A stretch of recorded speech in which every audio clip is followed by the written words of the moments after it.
ஒரு கிராமத்து வீட்டில் ஒரு சிறிய எலி வாழ்ந்து வந்தது. அந்த வீட்டின் பெரிய எதிரி ஒரு சுருட்டு பூனை. எலி அசையக்கூடாது என்றால் பூனை கண்ணில் விழும்.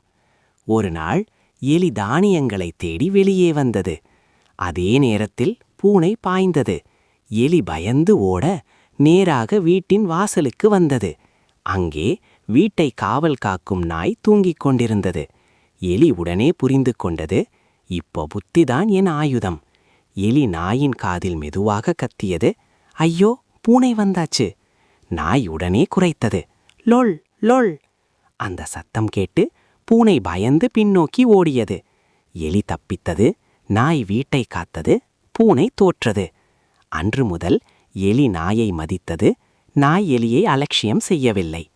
மோரல்: பலம் மட்டுமல்ல, புத்தியும் ஒற்றுமையும் இருந்தால் எந்த சிக்கலும் வெற்றிதான்.